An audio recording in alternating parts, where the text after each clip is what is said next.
നാഷണലും ഇന്റർനാഷണലുമായിട്ടുള്ള എല്ലാ കമ്പനികളുടെയും ലെൻസും ഫ്രെയിമും ന്യായമായ വിലയ്ക്ക് ലഭിക്കുന്ന കൊച്ചിയുടെ സ്വന്തം ഒപ്റ്റിക്കൽ ഷോറൂം ജസൽ ഒപ്റ്റിക്കൽസ്.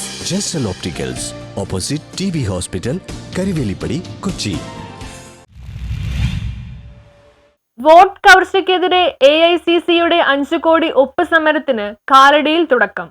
പ്രിയപ്പെട്ട സഹപ്രവർത്തകരെ വോട്ട് കവർച്ചയ്ക്കെതിരെ രാഹുൽ ഗാന്ധിയുടെ നേതൃത്വത്തിലുള്ള രാജ്യവ്യാപകമായി ക്യാമ്പസ് ഭാഗമായി AICC 5 കോടി ഒപ്പുകൾ ശേഖരിക്കൽ ആഹ്വാനം ചെയ്തിരിക്കുകയാണ്. ഒപ്പുകൾ ശേഖരിച്ച് തിരഞ്ഞെടുപ്പ് കമ്മീഷൻ രാഷ്ട്രപതിക്കും സമർപ്പിക്കും. വോട്ട് ചോരി സിഗ്നേച്ചർ ക്യാമ്പയിന്റെ കാലടി ബ്ലോക്ക് തല ഉദ്ഘാടനം കാലടി ഓപ്പൺ എയർ സ്റ്റേഡിയത്തിൽ ബ്ലോക്ക് കോൺഗ്രസ് പ്രസിഡന്റ് സെബി കിടങ്ങലിന്റെ അധ്യക്ഷതയിൽ മുൻ MLA PJ ജോയ് ഉദ്ഘാടനം ചെയ്തു.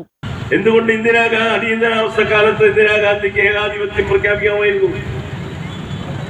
ഏകാധിപത്യം ഇന്ത്യയുടെ പ്രസിഡന്റായി ഇന്ദിരാഗാന്ധിയും അതുമായി ബന്ധപ്പെട്ട ഒരു പ്രസിഡൻഷ്യൽ റൂള് നമ്മുടെ രാജ്യത്ത് ഉണ്ടാക്കാമായിരുന്നു. ഇന്ദിരാഗാന്ധി ചെയ്തില്ല, കോൺഗ്രസ് അത് ചെയ്തില്ല. കോൺഗ്രസ് ഭരണഘടനയിൽ അത് നിന്നു. അതാണ് കോൺഗ്രസിന്റെ ഏറ്റവും വലിയ മുഖമുദ്ര. നമ്മത് മനസ്സിലാക്കണം. അങ്ങനെ ഇന്ത്യൻ നാഷണൽ കോൺഗ്രസ് നമ്മുടെ രാജ്യത്ത് BJPയെ പിന്തുണയ്ക്കാൻ രഹസ്യമായും പരസ്യമായി പിന്തുണച്ചുകൊണ്ട് വോട്ടവകാശം നിഷേധിക്കുക, CPM BJP തമ്മിലുള്ള അന്തർധാര കൂടുതൽ വെളിവാക്കുന്നതിനും വേണ്ടിയിട്ടുള്ളൊരു ഗൂഢാലോചനയാണ് ഇതിന്റെ പിന്നിൽ നടന്നുകൊണ്ടിരിക്കുന്നത്.